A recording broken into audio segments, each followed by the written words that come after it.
Welcome to the first ever podcast, my first podcast, everyone. I'm very fired up to have my good friend Kevin here. So Kevin is the founder of Red Waves Media, a technology and conference media powerhouse that's worked with brands like Budweiser. They've done ads for Tyreek Hill. He is also the co-founder of Studio to You, the fastest growing corporate headshot agency in Austin, Texas. They have worked with brands like Deloitte, State Street, and they're really on the come up right now. So this man has built not one, but two creative businesses from scratch and knows exactly how to use content, build brands, and get real results in the space. So I'm really hyped to dive into his journey, talk brand building, storytelling, and see where this whole game is heading. Because as we we're touching on a little bit earlier in our conversation, the space is evolving very fast. There's all these new AI tools coming out.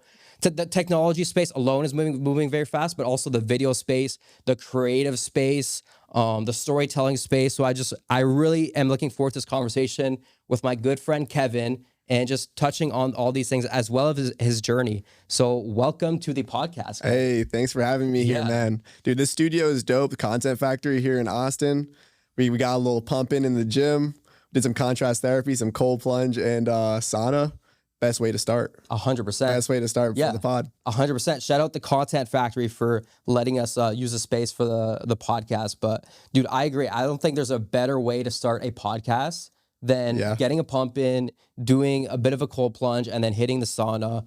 And it's always like, dude, like I'm doing this. I don't feel like any nerves. I feel fired up. Yeah, fired up right now. Fired up. And also like another thing that I'm realizing right now is because I do, like now that I think about it, I do like 3-4 shoots a day some days, or like say like on average 2 shoots. But I'm interviewing for these shoots. I'll be interviewing entrepreneurs, business owners. So it's like, yes, this is my first podcast, but in a way it's like my 200th podcast. That's you know true. What I mean? Because I'm... Especially moderating it, you know? Dude, 100%. Yeah. Like hosting. This is my first pod. Dude. Super hyped about Let's go. Yeah, definitely trying to do a lot more in the near future. 100%. For sure. Yeah, just trying to really work on my personal brand right now. So I think doing these podcasts would really help, obviously. And just like collaborating with other content creators and entrepreneurs. 100%. Yeah. That's what I actually seen like kind of hack in the space. So like I have a few friends or like people, creators that I'm aware of in the space. And a great way to grow really fast is by doing those collaborations. So like collaboration posts. So it's actually like kind of a cheat code. No, definitely. You know what I mean? Like, you know, like to be fair, like a lot of people I know doing it that have great content, but even if you don't have great content, if you're collabing, like you're leveraging that person's audience. So you don't have to have great content, but if you're great at networking, building relationships, and being able to like have those collaborations, you will grow fast in the content space, regardless of how your content is. That's so true. So true. Kind of wild. Yeah. But just to like kind of bring us back like to the beginning so we can kind of like get to know you a little bit better. So you mind just telling us a little bit about like your story, how you got started in the creative space? I know you're from Boston. You worked out, like you were doing some like music videos, like commercials out in Miami. You went to school, University of Miami. That's kind of like where you got started in the creative space, started your own video agency. So tell us a bit about your journey. How did it start? So I'm from a really small town called Bellingham. It's like a blue collar, like middle class town. About 45 minutes outside of the city. So it all started with like me and a couple buddies. We just like to adventure a little bit. There was a lot of like abandoned buildings in Massachusetts. And we'd literally I'd bought a camera. We'd wear like streetwear clothes and we'd just go to these abandoned buildings or into the city. And I was always the person with the camera shooting photos just to like, you know, flick up for the gram. Like nothing too crazy, right? And then one of my buddies, shout out Alberto's Valentine. He doesn't do music anymore, but he started doing music, and I was like, oh, let me maybe try to do video. I do these music videos or like just like studio videos. And this was when I was about like 19, so like 8 years ago. And yeah, we were just having fun with that. And I was actually an electrician at the time. So I was an electrical apprentice for like 2 years out of high school. No way. Yeah, and so I would do night school for like 8 hours a week and do electrical work like 60 hours a week. Just me and the master electrician I worked with. That's right. And it was like the first time I believe in life that I actually like put effort in. And I was like, even if I don't like it, I'm going to continue doing it. Even if I'm miserable, I'm going to continue to do it. Because in high school, like I graduated with like 1.7 GPA. Fire. And fire. Unreal. Unreal. Yeah. Literally Harvard bound, right? Yeah, Harvard. Yeah. That's next level. To the point where like my grades were so bad that when I walked at graduation, I didn't have a diploma inside. Like the paper inside, like the diploma holder was literally just like a letter that said like, you have to complete 2 classes in summer school to actually get your diploma. Because I failed like English, bro. No like, way. Like it's so funny because like my parents are from Brazil and I'm like first generation American. They're like, you're American. How do you fail English? Yeah. Like, like literally, dude. Like literally. Like, how's that even possible? Literally, dude. Yeah. And so yeah, I was just shooting for fun as like a hobby while I was doing this. I ended up like 6 months into the electrical journey. I just was miserable and I was like, nah, I'm gonna stick with it anyways, right? And then another year went by and I was like, okay, it's time to like try another route. Like I'm still only 19. Like this obviously is not for me. Went to community college for like a year and a half. Ended up getting a really good GPA. Got a full ride into the University of Miami. I get to Miami and one day I'm just like studying in the library and I'm almost done. I'm just like, okay, I'm like seeing all these new ads and stuff like that, whether it's like promoters at clubs, a lot of artists. And I was like, I came to this school because I wanted to get into video a bit more. Like there's so much opportunity here. Like what should I do? And I just one day in that day in the library, right? I just reached out to like 30 local artists and I was like, I'll do photo and video for you for free. I just really want to like build my portfolio. Like I can come a few times a week and we do a bunch of like personal branding photos, this and that. Someone reached back out to me in like literally like 5 minutes. And his name was A to the V. That was his artist name. To the V. Was it like number 2 or like no 2? T-O? Yeah, T-O. T-W-O? No, just T-O, the V. Oh, I get it. To the V. A to the V. A to the V. And he was like, come to the studio right now. This guy was like literally homeless, like living in a studio that he recorded out of because the owner was like really good friends with him. And I went there that night and we were there till like 2 o'clock in the morning just talking. I was telling him about like how I'm trying to learn a bit more and like, bear with me. The photos are going to be great, but they're going to be free anyways. So I was mainly doing photo at the time and it was dope because it was just like a studio that there were artists coming in and out all the time. The main engineer there, Yumi, shout out Yumi. He definitely started my journey out a little bit. Like a sound engineer type of thing? Did you learn any like mixing, mastering type of thing? None of that. No? No. But he just like would always text me like, oh, this bigger artist is coming. This mid-sized artist is coming. You should come here. And after seeing some artists like twice or 3 times consecutively in that studio, they would just ask me all of a sudden, oh, do you also do music videos? And at this time, I didn't have a Ronin. Like I did a couple of videos for my buddy back in Massachusetts. And then from there, I started doing music videos. Started like, I met like Lil Mosey through that studio. Brought him to a couple of my frat parties. So every time he would touch down, I would take photos for him. So like whether we were just going out to the club or just at his apartment with his crew, taking photos as well. And just met a lot of people through that. Right. And then we're getting over to like 2021 Art Basel. And this is when I started like, I was like a year in, let's say, in the music space. And I was just like, you know, I don't really want to like just be following people around anymore. Like it was a great, unreal experience. I ended up going out as a Cabo to do personal branding photos for an NBA player, Frank Mason, when he was in the league at the time. Let's go. Got to experience a lot of things that I personally wouldn't be able to afford. You know what I mean? 100%, yeah. And did photos. And obviously after like 6 months doing that, I started getting paid and stuff. But I was just like, I don't want to follow people around all the time. Like, if you think about it, what do you build a business for? You know, to build this empire that you can potentially walk away from and slowly buy your time back. And I felt that wasn't really a thing in that space 100%. For videographers, unless you're the Cole Bennett's, right? Where he built this massive brand where the music videos aren't just the videos, it's a part of their distribution package because they get millions of views automatically on Lyrical Lemonade, or he has this merch brand through it that like makes millions in this music festival as well, which obviously wasn't what I was building at the time. And it's funny because Red Waves was all that, like the music videos, the personal branding for artists. And we also had like 4 blog writers. So we'd post daily blogs on like the local and the like national and mainstream music scene. Mainstream. Oh, really? Yeah. So we had blogs posting like 4 or 5 times a week. So it was this whole like little community going on, right? So yeah, 2021 Art Basel hits. I'm already starting to think like I want to go into the more like corporate space, actually do commercial stuff, ads, no, like the B2B space, right? And at this time, NFT started popping up. It was like the whole like crypto craze. That's right, I remember. Right? That. And 2021, Art Basel ended up being a little less art and a lot more NFT. So all these crypto companies were hosting a bunch of events.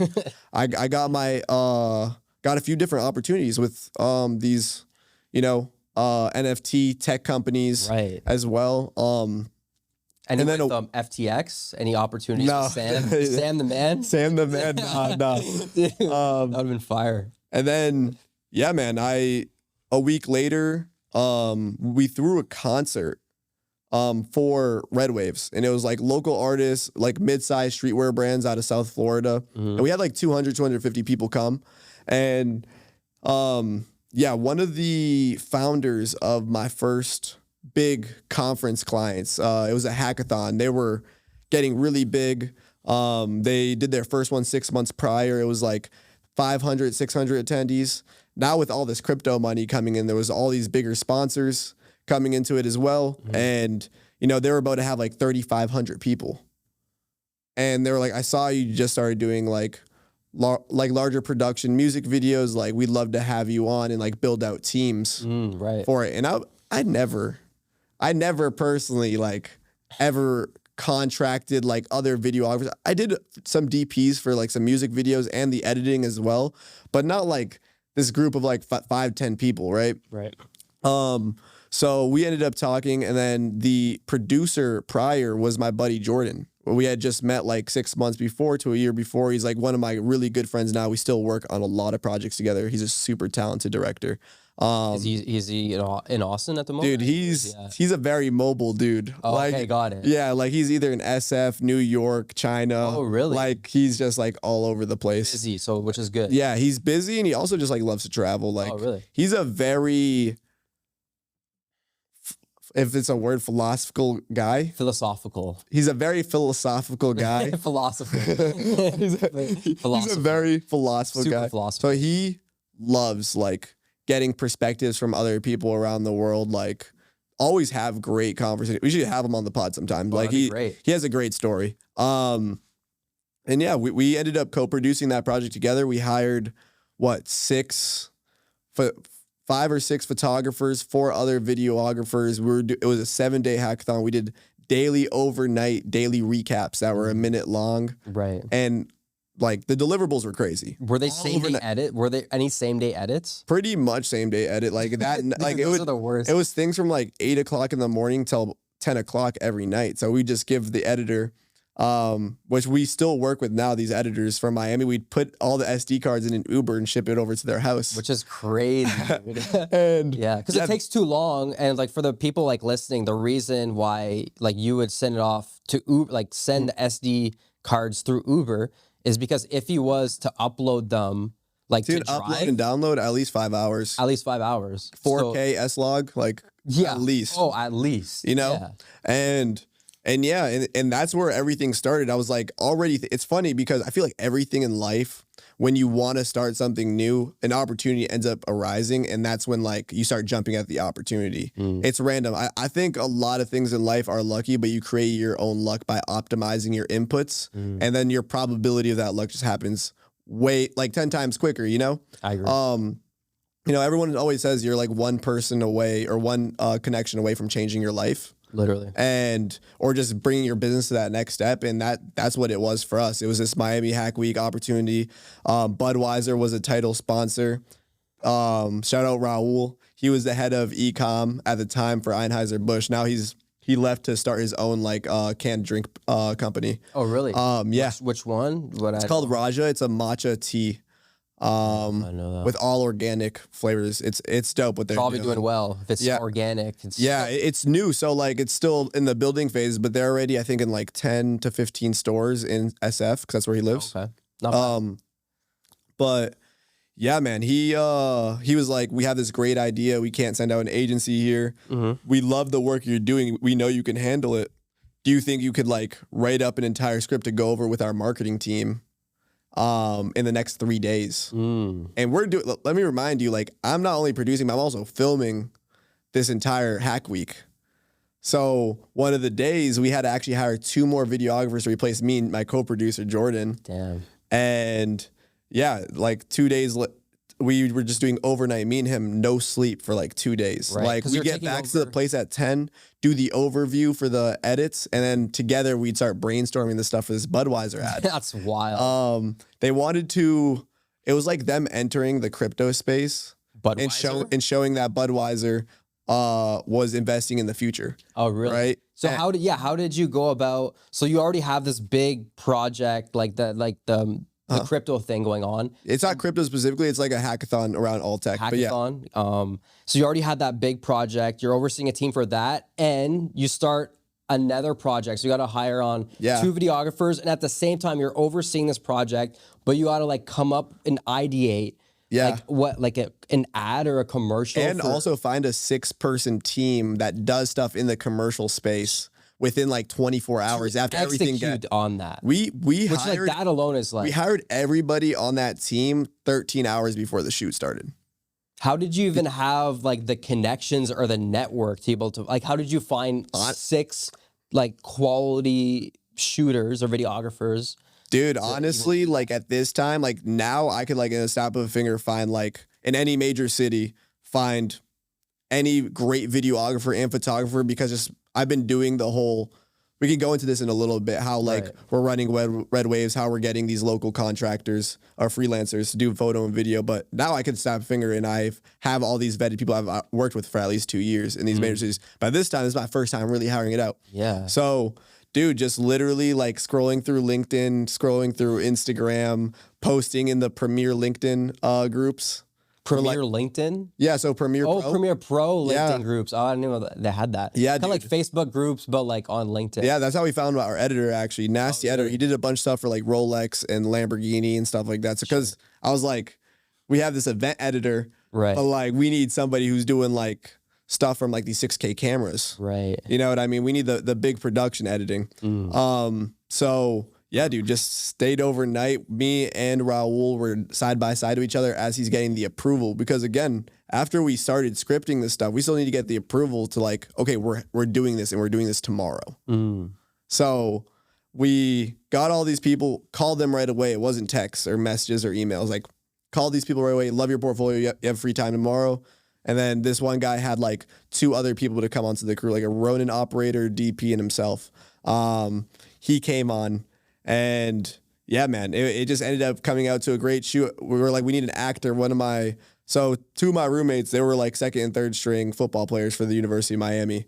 So I was like, there's this one starter, Al Blades Jr., and nasty football player who's also trying to get into modeling. He's a content creator himself. So I was like, this is a perfect person that was like, has the looks. He has some kind of like influence as well.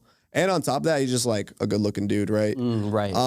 Which helps for talent. No, 100%. It's like, that's reality. Definitely 100%. So he came in and he was our actor. So we needed to do a 6-second ad spot, which it was full acting. And then the other one, they wanted to do this big surprise video, reaction video, where, so Miami Hack Week, it was like 28 different, each of the houses, instead of the sponsors being in a single room, each of the sponsors had their own house, because that's how they hired people onto their company. Right. And one of the houses were throwing this huge pool party. So we surprised them by bringing this drone. We partnered with a drone delivery company, and they dropped a 6-pack of beers. Wait, a drone delivery, kind of like Amazon delivery? Yeah, but with drones. Yeah. And what year? This was what, like 2021. 4 years? I don't even know. This is 2022. This is January 2022. That's crazy that they even had that back then. There's a lot of, it's like starting to be a thing, but like there's a lot of companies that obviously were like innovating in the space before like you could legally even do that. Right. Of course, to be the first people. Yeah. Yeah. So they brought in a 6-pack of custom Budweiser cans that were labeled beer.eth. I got it, like Ethereum, like beer. Yeah, I think you saw one at my place the other night. Oh, maybe I didn't show you. I think you showed it to me. Yeah, I have it on like on the shelf. Oh yeah, you have to show it to me. Hell yeah. Beer.eth. Yeah. What is it, like a case? So it was also a case, but like on each beer bottle. Oh really? So it's custom beer bottles. Yeah. Oh, that's sick. For this ad specifically, and yeah, man, we did that surprise reaction video of everyone at the party, and we dropped it in the middle of everybody.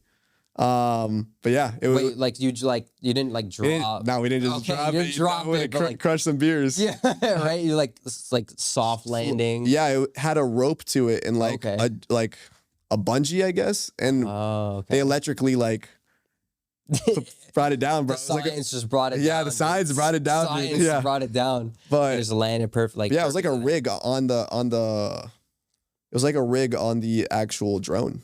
And it's pretty sick. I'm pretty sure I've seen like that at like, or the work. I think it's on your Instagram page, right? Yeah. Sick video. Super fun, dude. It's crazy project. It's funny because I like a month before this whole thing happened, I was already kind of like sick of like doing the stuff in the music space. And I was like, maybe I'll just go back to school. Like it was COVID time, so I could stay out of school for more than just 2 semesters and just come back and revisit my classes. Right. And I was enrolled in classes, bro. This whole event and everything happened in January. I was already enrolled in classes to go back for the spring. The second I got the opportunity for this project that were both like multi 5-figure projects all at once, I was like, this is my break. Dropped all my classes 2 weeks into January. Didn't even go to any of them, dropped them. And I was like, okay, this is my break. I'm going to keep doing this. For those budgets, did you pitch them on the 5 figures, or did they come to you like, hey, well, like we can do this for like with a number, and you were like, hell yeah, type of thing? Yeah, pretty much. Pretty much. And then at that time, I didn't even know what to budget it. And like even now when sending out like proposals, the easiest thing for any client to do is just be like, this is our budget. It's a hard budget.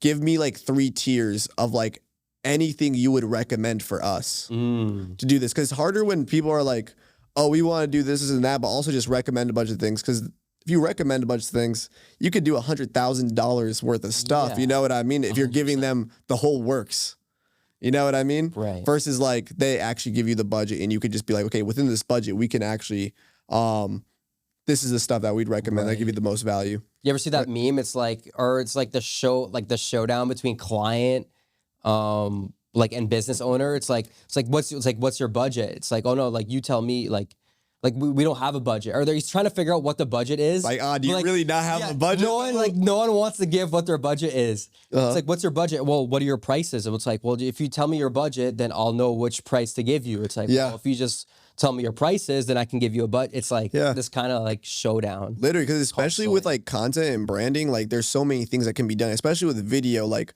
photo is a bit different, like what we do with Studio TU. If they want headshots specifically, okay, headshots. If they want candid photo branding for like their pamphlets or their like one pagers or their new website update, that's one thing. Versus video, it's like, if they end up wanting to do like testimonial videos or a brand story video, right? Now, all of a sudden, we can repurpose a lot of this content, do a lot of other short form content as well for them. So all that stuff is under contract, right? And it's like, that's why videographers specifically always need like a specific budget, because we can give you the works. Yeah. We can do a 20 different types of content for you in one place, whether it's short form, testimonials, brand story. You want to create mini podcast series to create a community online 100%. Of people that actually, are interested of learning what your services are or like that niche, right?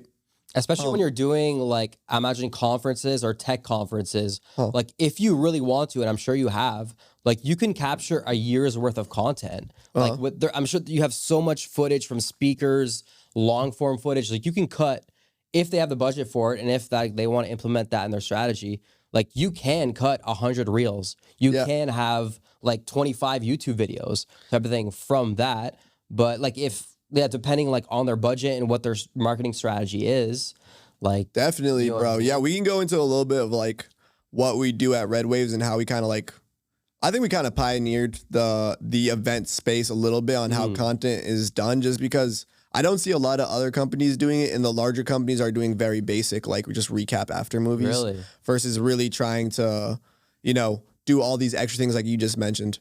Right.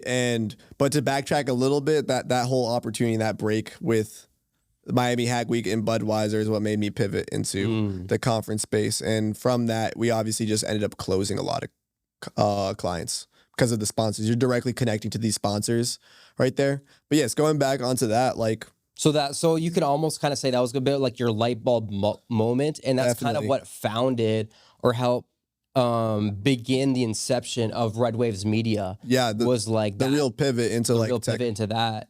And then so tell us a little bit about that, like how you started Red Waves Media and the journey, and how you guys are like kind of like the pioneer in like deliverables and like what you're doing in that space.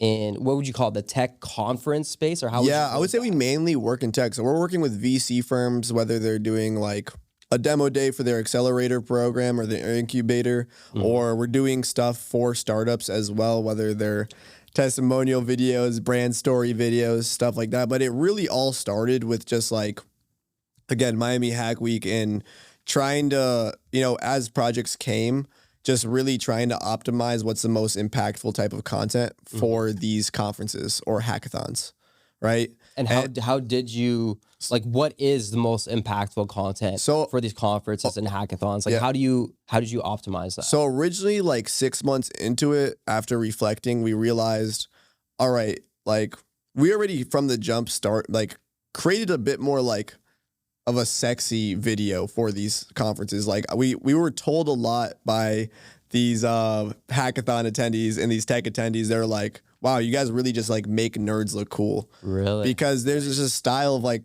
coming from music video space and like the creator economy space to like this business corporate type videos. Because most of these videos, I'm not trying to hate on any of these conference videos, other than like the internet money space, those videos are always super sick with like speed ramps and like they actually have like just great edits to it. Versus what videos, like the internet money videos, just so I have an idea. So like masterminds, for example, like those recaps are always super sick. Yeah, those are sick.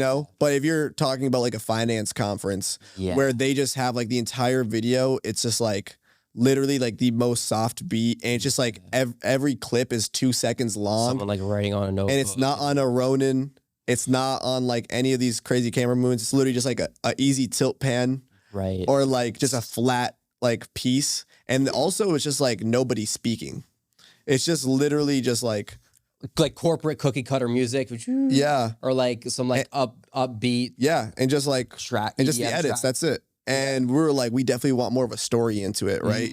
These to begin with, like, who is coming to these conferences? How are these conferences funded to begin with? Right. Right. And it's just like, okay, now we're making the story of like, okay, let's do it from all these different perspectives. A lot of them get their original funding from their sponsors. So we should interview a lot of these sponsors for the final recap that's 1 minute, 2 minutes long. Oh, yeah. Because like that's how they get a lot of their sponsors, right? I mean, a lot of their funding in the beginning. And then there's all these attendees from different backgrounds. We should get their backgrounds in the video as well. From like, okay, what are you taking away from it and why did you come here to begin with? So we'll go and we'll grab their number. So like the beginning of the week, we'll go and ask them all these questions. What are you trying to take away from it? Where are you from? What are you building? What are you working on? And then we'll text them on the last day because it's hard to find the same people again, right? And actually get their takeaway from it, because you're going to a conference. What are you there for? You're there to network with people. You want to make sure that the people you're networking with are it's actually like valuable to you. You got to be intentional with your time. So having these perspectives, let's say, you're going there. Let's say you're building a SaaS product, and you're like, okay, I'm looking for VC firms and more investment. At the end of the week, when we ask you, we ended up actually getting a couple calls scheduled from investment. We actually found other engineers that we can bring onto the team. Now another person who's looking at these videos trying to buy tickets, now they know, wow, this other person got the outcome I'm looking for, right? And also every single one of our clients are now using these recap videos in their like pitch decks for sponsors. Really? Because they can use it as because there's all these perspectives of what the sponsors got out of it too. 100%. So it's almost like, to me, what I hear from that is almost like one of the most important things that I've come to learn, like when you're making a video or in just marketing in general, is know your target audience, know who you're going to want to speak to.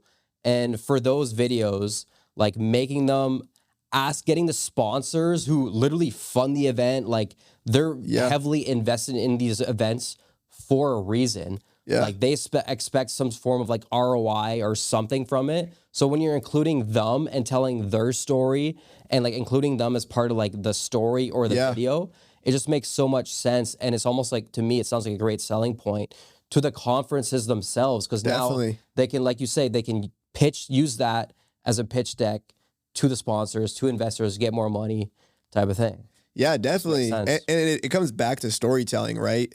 And the thing is about a community who you're trying to tell their story, it's about the people. So by telling the people's story, you're telling the community story. Right.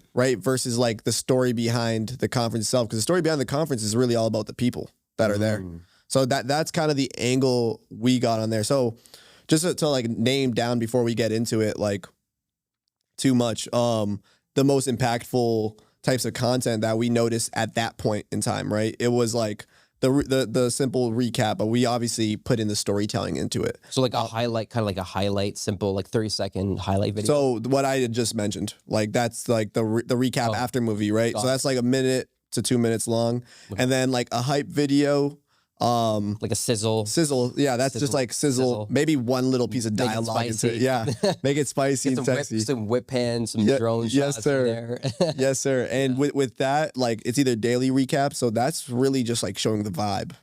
It's showing like the atmosphere of like everything that's going on versus the full story. Right, and people's dialogue in it. And then it was also the short form pieces from the panels, because just like you mentioned earlier, you can make like 100 pieces from that, right? And those are the things that are going to get the most reach too, the short form pieces, right? And this is either success stories, it's actually actionable tips, right, and stuff like that. So because if they're on stage speaking, generally they're not just talking about what they like had for breakfast the other week. They're talking about very important, like their life's work level stuff. So imagine it's like you're saying, it's very impactful what they're saying. You would hope so. If they're on stage, you think they're saying something at least worth listening to. It's funny. You know what I mean? It's funny actually, dude, because again, like you said earlier, you can make 100 pieces of content, because it's true. Let's say it's a 3-day conference, 45-minute panels with all these people from big companies or big founders with great stories, right? And you have this for 8 hours straight for 3 days straight. So yeah, you can probably cut out 100 per day. But the problem is a lot of people up there, instead of telling a story, they're just selling what they're doing. And you can tell and we never cut those up because it's not interesting enough. Oh, really? It's like, we do this, we did that, we just partnered with this person, versus the people who are like really telling their success story. And maybe they are telling you what they do, but within it, they're telling a story of how they got there. Right. How they even got to that partnership. Because that actually gives value to people too. People's stories give value to others. And that's the big thing. And then at the end of it, like they'll just recap on it with some real actionable tips, like quick tips. But even though the whole story was a tip to begin with. Oh, really? So you notice at these conferences, like the pieces of content or the speeches that are the best are the ones that kind of have contain a story. Yeah, there's an story. Yeah, literally. Why do you think that is? It's just like people are more interested in a story than I do this, I do that. People know they're getting sold to. And the second they know they're getting sold to, think about like social media and like how like something's just being sold, you're skipping it right away versus a story that you can actually relate to. And you're like, damn, this is what I'm trying to do right now. And now I have the story of the why and the how 100%. Of how they got to the same outcome I'm trying to get to. Yeah. Right. And it's funny because when you're watching these panels, it's like social media in real life versus people don't just swipe past the video. People just start looking down at their phones instead of listening to the panelist. Oh, really? You actually notice that? Oh, 100%. So like you'll look at the crowd, and if like, you can tell who are good speakers and who are not by literally the reaction. Like there's this one speaker I've seen now like 3 times. He used to work at eBay, Red Stripe, and now he's starting his own consultancy.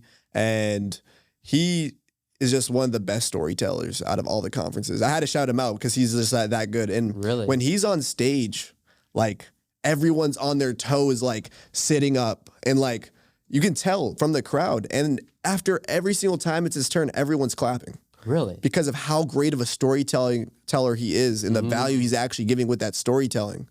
Like, what do you think? Because like, you've seen him like multiple times. Like, what do you think it is? Is it like the energy he brings? Is it the story themselves? Because he has like such great experiences in life so that he has good stories to tell? Or is it he knows how to formulate and craft a story, he knows and to how to connect with an audience? That right there, bro. It's just like the way he formulates the story instead of just being like, yeah, our company was capable of doing this. Right. Our company Like was listing capable off, of doing this. like we performed A, B, C. We hit 60,000 this month. For example, I'm already remembering some of the short form pieces that it's funny enough, before I go into that, like that conference specifically, there's great storytellers and there's great people. He made up like 30% of the short form pieces, and all of them did like over 10,000 views. No way. Like, you know what I mean? And it's like, because he's such a great storyteller. Like, for example, the start of the panel, I'm still remembering it. Like,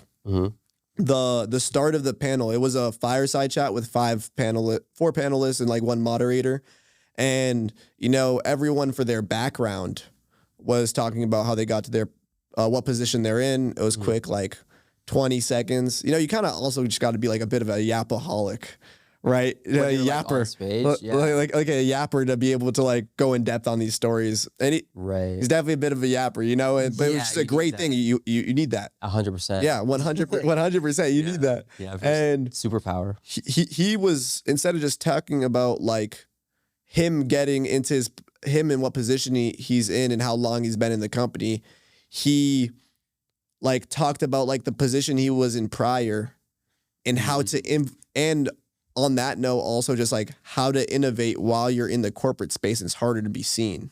And to get to that next level that he's even in. Right. So he gave the how and the why, and it just became like not only a story, but something so actionable for others and such a great insight on his experience. I feel like to get to that next level, you know? 100%.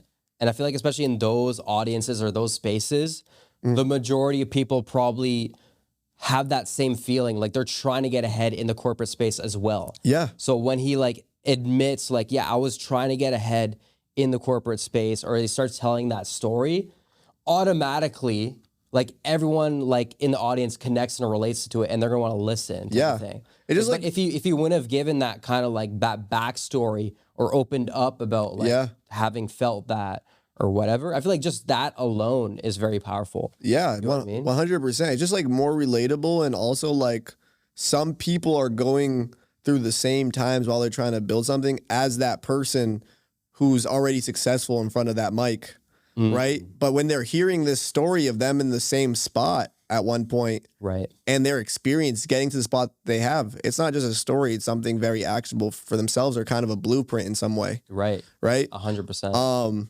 But yeah, and back to just those like main deliverables, that was mainly it, right? It was like, we could come to you as a conference brand, specifically doing it for conferences, and we can give you 4 months, 5 months worth of content. And you could also think of us as a partner. We're storing all this content. We could always make more. So a lot of these clients, like a couple months later, hey, we just ran out of content. Can you make like 30 more short form pieces out of the panel so we can post consistently, right? So it ended up being this thing where it's like, we give you hundreds of pieces of content. You can post daily. It's the cheapest way to do it too, because all of a sudden you're only paying for one production and you have all of these deliverables you can potentially 100%. Do in the future, versus like having people come in for all different types of production. Because I think I'm like other agencies where all of our prices is based off production, half day rate, full day rate, and then per deliverable, right? And then obviously like the admin fees to like do the content strategy and all that extra time that goes into that. Right. And you do have the experience, like, you know how to get results, how to build brands. Like, obviously, you're not going to like charge discounted rates, like when you have that level of experience. Whereas, like, when we're first starting, like myself included, I wouldn't have been charging like those high day rates or that high. Because I didn't understand the strategy. You know what I mean? It takes time to like understand that aspect. I feel like also like the more, like, it's all about reps. The more you're doing it, you're gonna see what actually works and what doesn't, and what things are also just missing. And what we realize with the stuff that we're just missing, right, is just like, now it's not just we're branding conferences, now we're branding companies at conferences. So, and we realized this when we worked with the company like 8 or 10 months ago. And sometimes when you work with like larger companies, they already have like a head of marketing, and they pretty much give you're really coming in as a production company more than anything. Yeah, pretty much. Because they'll be giving. They already have their insights of what they want. Yeah. And with them, they were just like, oh, like we also like doing mini side mini fireside chats and testimonial videos because we like taking advantage of like all of our clients, all the people using our API, all of our investors are already in one room. It's hard when everyone is working remote, everyone's a digital nomad now, everyone's all over the place. It's hard to get everybody into the office. And if you were to do testimonials or any of these videos, you would have somebody that has time on their schedule 1 week, maybe another one the next week. And by the time you get all 3 that you want on your website or something, it's kind of, it's kind of like you're taking a lot of time to do it. You know what I mean? Yeah. And when I saw them do that, and they didn't give me the why, right? Specifically, but that's what I thought like to begin with. I'm like, wow, there are so many things that you could take advantage of, people all being in one room, and for the branding of the actual company.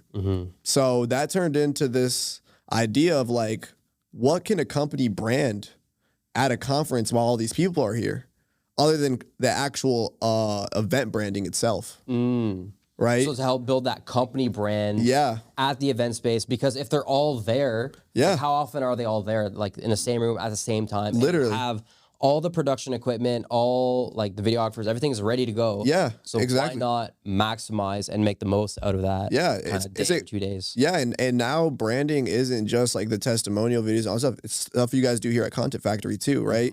It's like building that community of like-minded people, and you're helping them out by giving them all this value and giving them all this entertainment, but you're also attracting your target clients at the same time to see your brand. 100%. Right? With whether it's a podcast, whether it's short form pieces, talking heads that you're doing. So we were just kind of like, okay, let's make these like, let's add like mini podcasts. Obviously the regular stuff like testimonials, maybe they do their brand story content while they're there, since like the founder's there and everything as well. And we'd create these separate production rooms in a separate conference room. Oh, really? Out of the event, and start bringing people in and make mini podcasts. Like we'll get like 10 in a day, right? So now they can like also post like these mini fireside chats, what they call them, mini podcasts on their YouTube, this long form stuff. Oh, like let's make these testimonial videos. We were in New York a couple weeks ago, and they were like, okay, we love how you do testimonials in the other room, and we also do testimonials for the team as well to put on their career page. And now all of a sudden, we're not just doing conference branding, we're also just doing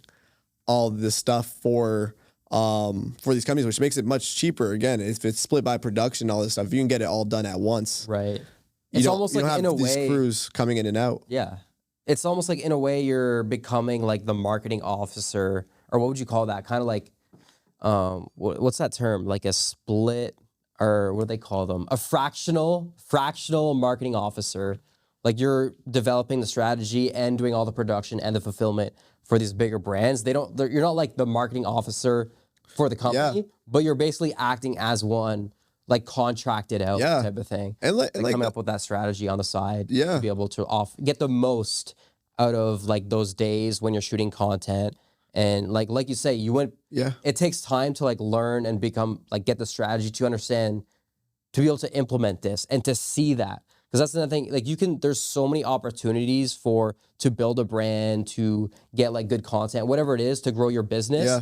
But if you don't see those opportunities, like which might be there, then you're leaving so much on the table. You're leaving money on the table. You're leaving leads. You're leaving like all this potential to help really build that brand. And it's also the big thing is like finding real solutions for like your clients, right? So it's like, yes, all this stuff is very true, but also like the fact that they can all of a sudden do it for like a way cheaper cost for themselves. Yeah, 100%. As well, you know what I mean? That aspect alone. It's just like that'll sell. It's almost like a no-brainer for them, and it's a win-win for both sides, right? And like the thing is, it's exactly what you're saying. It's like that fractional CMO or the fractional like, you know, in-house like content agency. That's pretty much what we are. Right.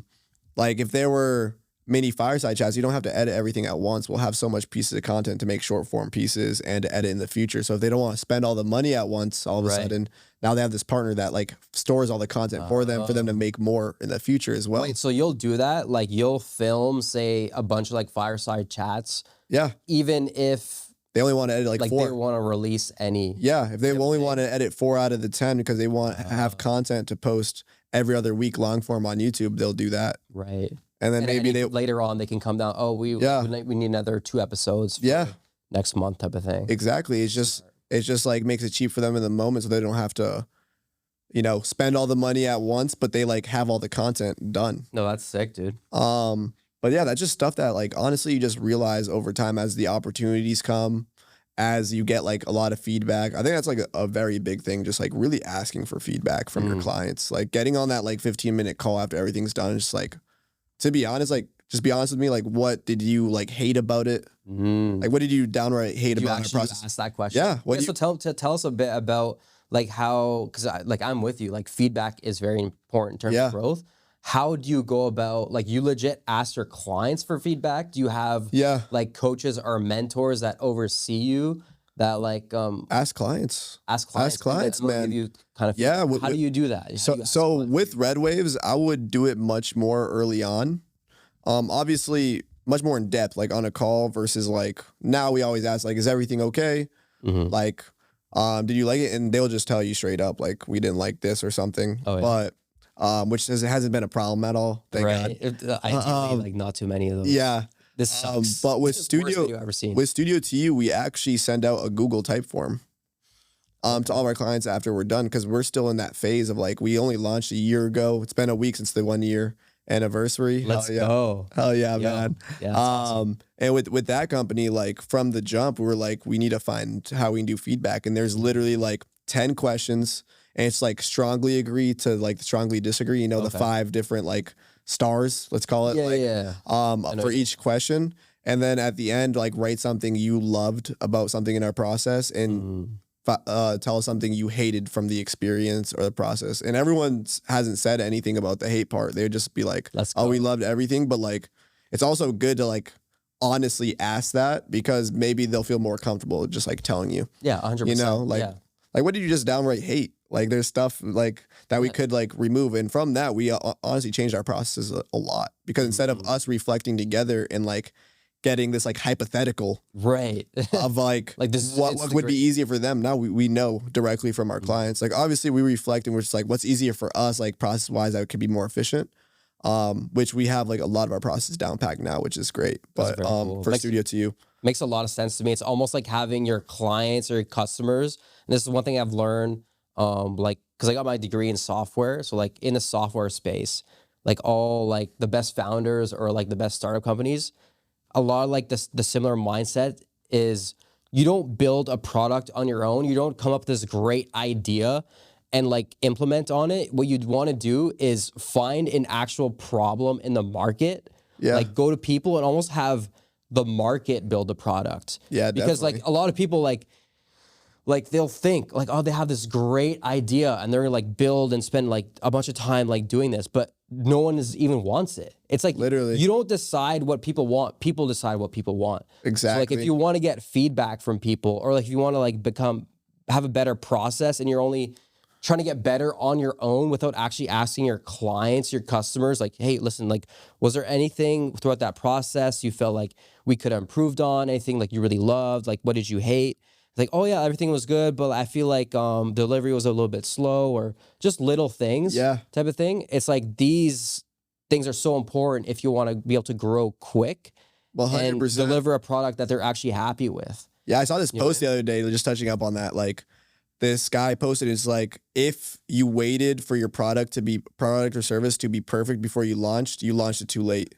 100%. Because like with Studio to You, for example, right? Like, we can go into like the founder story for that afterwards. So actually, but if you don't mind, like, well, like a little bit after this, I'll let you finish. Yeah, I just wanted to touch base on what we were just talking about. On that, like with Studio to You, like we just launched, bro. Like we literally got together. We sat in a conference room and booked out a conference room in one of my co-founder's building.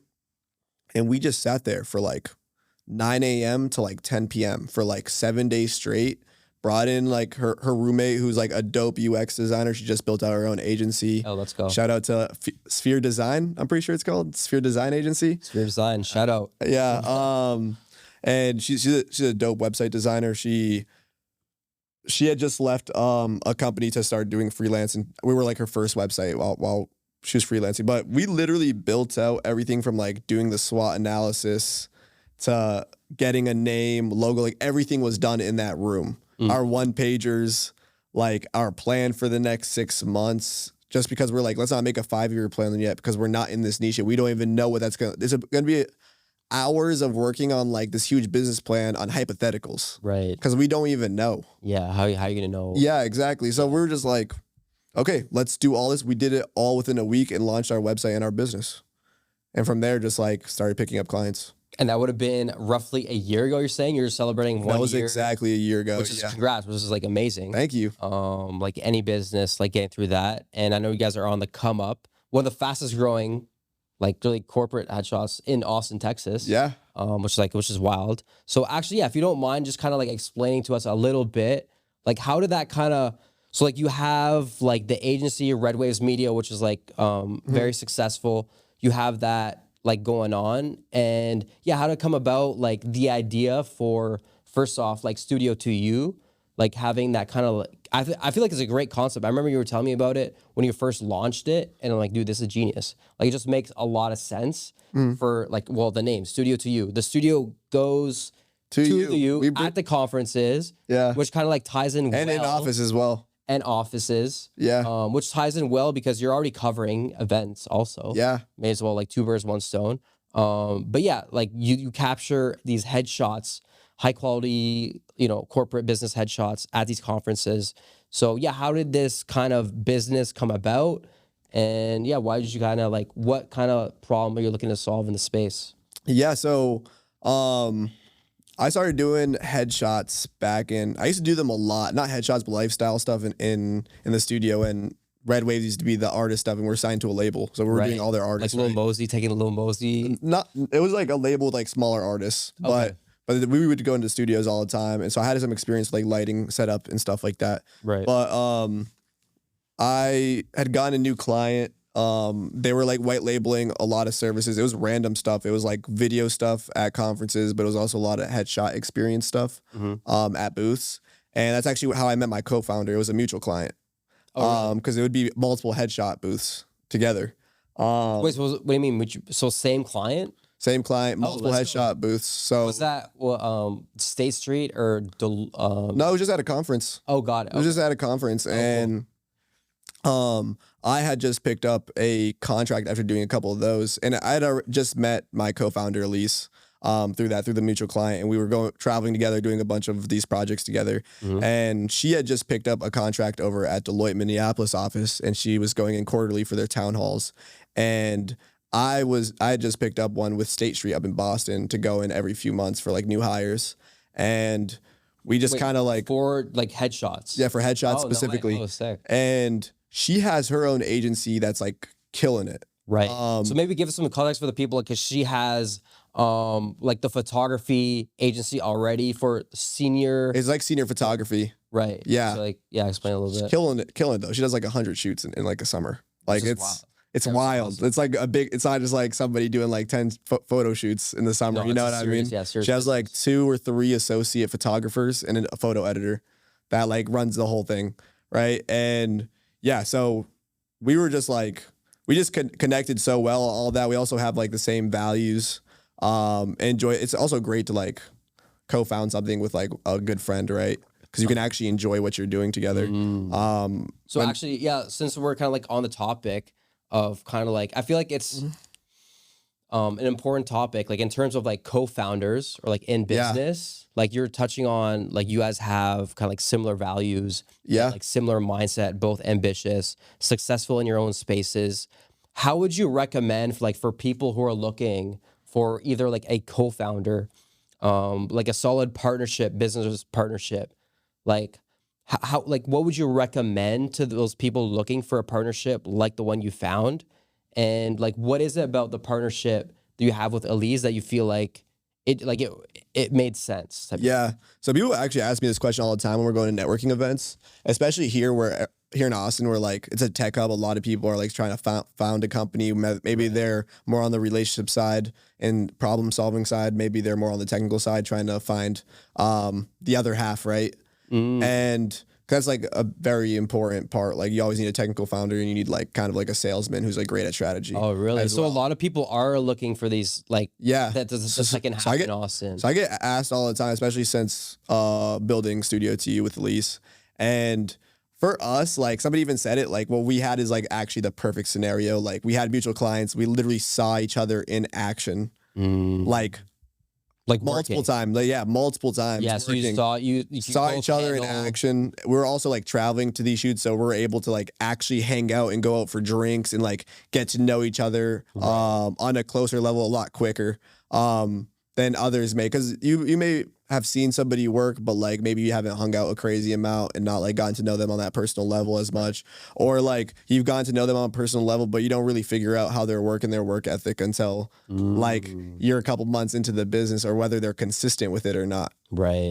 So honestly, it's just like you just have to have good judgment. I think with us, it's a perfect scenario. Obviously, like we had a mutual client, so like from all aspects, we were able to get to know each other very well, to know that's the right person that I'd want to work with. But like a big thing is like that works with us is our skill sets contrast each other really well. Oh, really? So like, for example, like she is a photographer. That's her main niche, right? And like I've been a photographer in the past, and now I've been more into like the content strategy executive producer role where I hire it out.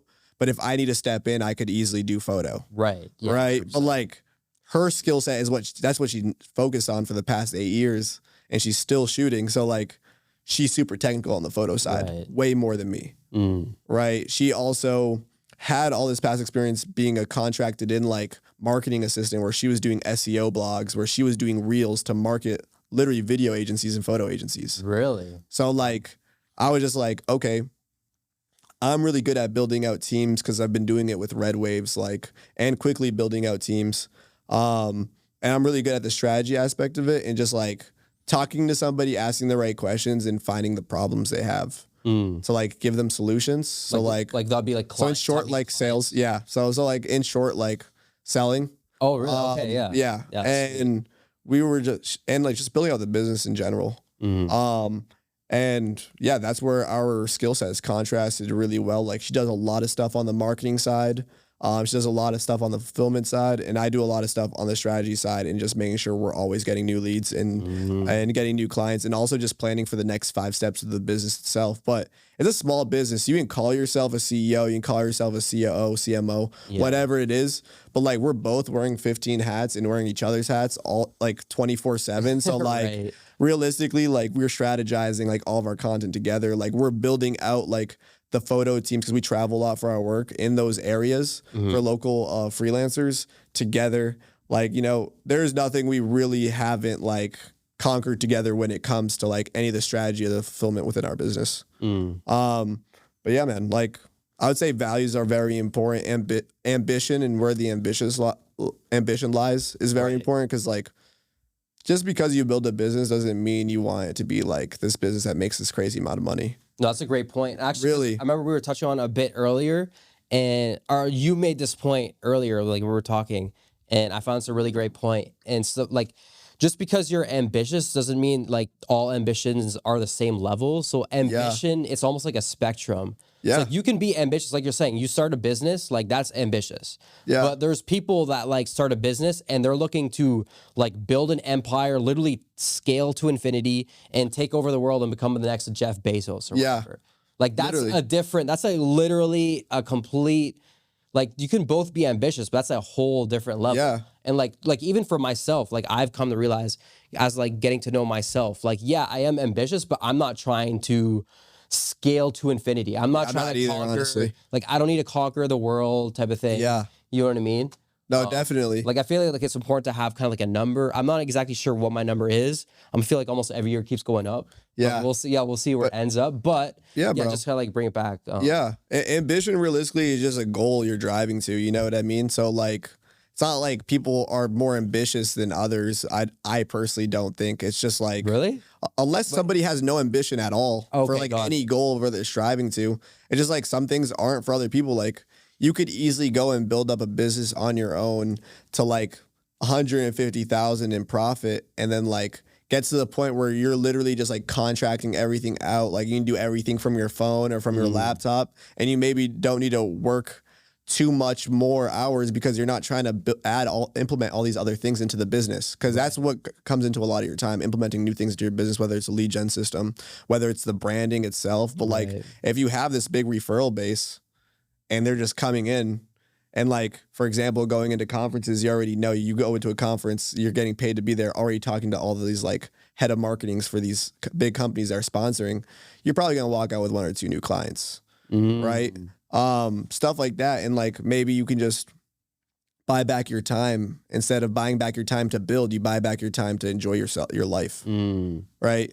So there's those people. And then there's people who are trying to like, they're trying to sell in the future. They're trying to exit the company. So to do that, you have to implement all the aspects of a business that it actually needs, from like the sales side, from the internal branding side, from the fulfillment side, and having systems for all those things. Right.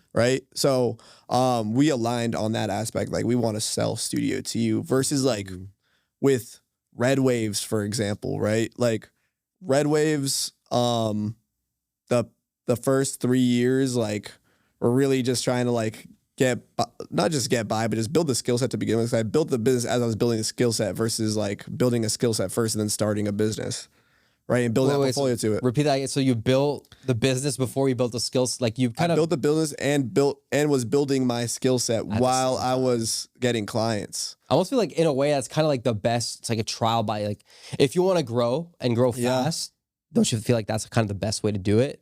Dude, it's funny because everyone I know that has worked at an agency or worked in the niche that they ended up building the business for, realistically, instead of losing money or doing stuff for free all the time, they're literally getting paid at a business to learn the skill set and get a portfolio. And then they leave to build their own thing. They already have the portfolio and they already have the credibility from the company that they worked at. And all the systems and everything. So like, instead of connections, like all those clients that they worked with for years. And even if they have a non-compete and they can't bring that connection with them, at least they have like 90% of what they need to build the business. Now they just need to learn how to like connect and get some lead gen. Right. Well, at least they know what they need versus like, for me, it was like, I was losing money. You know what I mean? I was losing money. I was like, going to like do something for a client and just like fucking up because my bad. I shouldn't swear on this. Oh no, you're good. And just, you could. This is a fully. Just like honestly, just straight up like fucking up, dude. Yeah. And the grit was there and the work ethic was there, but if you don't know something, you might mess it up. You know what I mean? Figuring shit out along the way is the way to do it. But like, in the middle of figuring shit out, things go wrong. Yeah. And it's like, and it becomes more complicated when you're dealing with like clients or high level clients. Yeah. And you fuck something up really hard. It sucks. Dude. It sucks. Can you think of kind of like any like stories or scenarios or kind of like, have you ever had like hard drives crash or like you like forget an SD card or like just like never that, but like in the agency space, you're in the game of hiring. So all the time. Because if you're traveling, realistically, like producers should just fly out and maybe hire local creatives versus having like a full-time video team and flying 5 people out and paying for all their stays. It's way more expensive for you. Obviously way more expensive for the client because they're covering that. So for us at Red Waves and Studio 2, we're traveling out and hiring local talent. And with Red Waves, we've been doing this for a while. So we have our vetted creators in every major city in the U.S. Really? Yeah. It's crazy. Just sick. New York, of course. Miami, SF. Austin, LA, Vegas, Tennessee, Nashville. So I say every major city, like entrepreneurial hubs. I've been really, the 2 places I haven't worked is like Nashville. I haven't been in St. Louis, no Chicago. We just haven't had projects there. But at this point, the creator network is so big that I could easily like text somebody, be like, do you know somebody from here to vet me in? Because one thing I learned a lot, which is down to the big fuck up, right, is just because somebody's portfolio is clean, it says nothing about their work ethic and professionalism. Oh, yeah. Which is like a huge thing I learned. Like, you know, you're at these events, everything needs to be relevant. You're doing these overnight deliverables for edits. And, dude, it's just like, when you have an editor contracted in and this person is irresponsible, you're just like, because at that point we didn't have our go-to editor. Like we were just like trying to test people out. We did it with like 2 or 3 different editors, realized that they are not professional. Like they're just not on time with deadlines and stuff. Like if they're not responding to like a text like soon or like till the next day, like that. And like what are you supposed to tell the clients? Yeah. If you're like, it's due at 8 a.m. the next morning, and then the client texts you at 8 and is like, where is it? And like this person is non-responsive, or they're like, it's going to be, I'm going to have it in 45 minutes. I got you. So you're texting the client like, oh, we're going to have it in an hour and a half, just to give some like leeway, just in case it's not 45 minutes. Right. And then all of a sudden, an hour and a half hits later, and they're just like not responding, or the client texts you again. They're like, where is it? And then you're just like, and you can't just be like, oh, it's our editor, because it's you as a company. You can't be like, I don't know. Yeah, like, you I can't don't be like, know. I don't know. I have no our idea. Editor is honestly like non-responsive. like what are you supposed to do? So that happened a lot. Not a lot. What do you even say? Like, what do you just like? Oh, like, or there's always something you can say, right? Like, oh, there's an export issue. At a certain point, I think you just need to be honest. Right. Because once they hear something like 2 or 3 times, oh, and 40, oh, and 30, they obviously know that there's a full truth that's not there. Right. 100%. So it's like, oh, like literally I would just tell them like, oh, our editor's honestly just not being responsive. And like, they're telling me these times, I'm telling you, I know it's on me at the end of the day. I take responsibility. I take responsibility, but it's his I don't fault. know. Yeah. I'll take responsibility, but it's the editor's like, I don't know what the fuck is going on right now. Yeah, this guy's that happened a decent amount in the beginning. Got it. Because again, it's just like, just because somebody has a sick portfolio on Instagram or their website, like you don't know how they actually work in their professionalism, how they are with deadlines and being on time. Which is almost, I feel like, more important. I'd rather have like a mid editor, that's like responsive, communicates. Like the sickest video ever that's gonna be like a few days late, and the client always appreciates that way more, anyways. 100%. Especially those level of clients that are like, they need that video kind of like soon, type of thing. Like they're not looking for like a movie. You know what I mean? Well, a movie would be great, but like they're happy. A lot of these clients, like they're like professional, good-looking video. They see themselves on it, and they're happy. Yeah. You know what I mean? Like, deliver it quickly. Like, they're fired up. Yeah, definitely. You don't need to, like, produce a Super Bowl commercial. Yeah. You know what I mean? 100%. 100%, for them to be happy, you know? Yeah.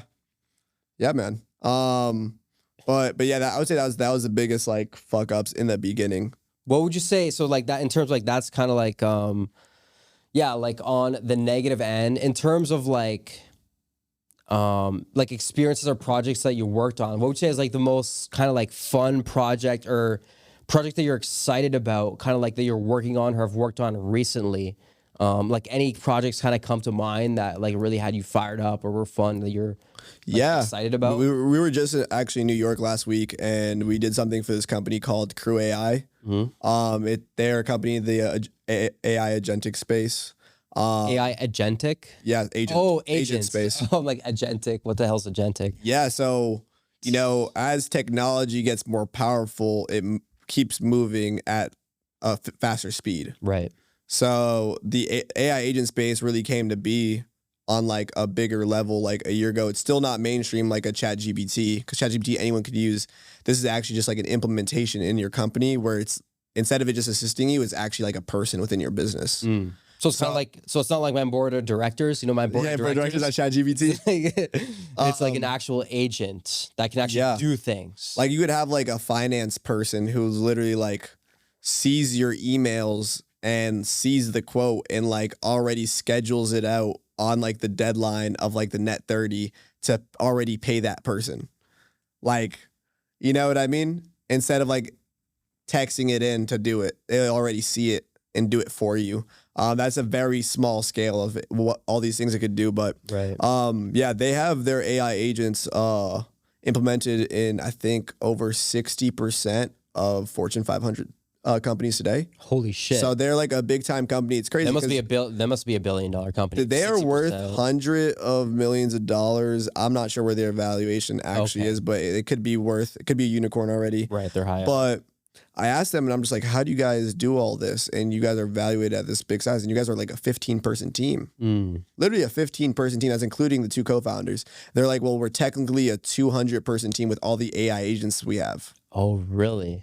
Like replacing all these spots, which is crazy. So their staff, dude, that's fun. I almost wonder, like on payroll, like how that's going to work. Like if all your staff is AI agents, Oh, you save so much money. You just pay for the implementation and like the training. You're not giving out W-9s or like you're not giving out 1099s to the agents, right? No, of course like not. Because the agents are just like an AI that like I don't fully understand it still, man. Like honestly, it's like such a new thing, but yeah, bro.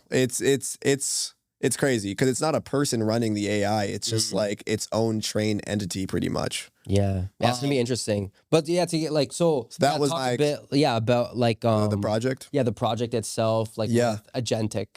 It's called Crew AI. Crew AI. So first off, it was dope because I get to like the dope thing about these conferences is you get to learn so much new stuff. Right. I'm normally act as a producer and I'm running around a lot, but whenever I get to sit in on a panel, I get to learn a lot of new stuff on these panels. I definitely think that space specifically for me, of course, there's big money in it, whatever, but the values that you get from working in the space is way beyond like the material value it gives you, the monetary value it gives you, right? Just because of the people you get to connect with, you get to create really good, genuine connections with a lot of people from all over, and just like listening to these panels. But yeah, moving into what we were doing. So we did two aspects. So this is the whole thing where it's a company that's running their own sequence of events. And it's like, this was like a 10-hour, one-day summit or conference. We did the basics, the actual conference branding, which was like our recap, our 2-minute recap, our 30-second hype video. And a photographer was on board as well to do the post-day delivery for the photos. And on the other end, I was like, again, take advantage of the fact that like you guys are a fully remote team. Everyone's in one place.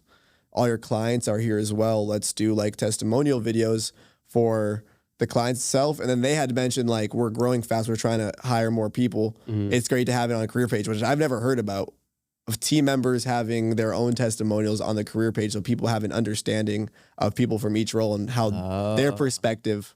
Right. It makes sense. Working in the company. Dude, I've never thought about it. Never done it for a company before, but dude, great idea.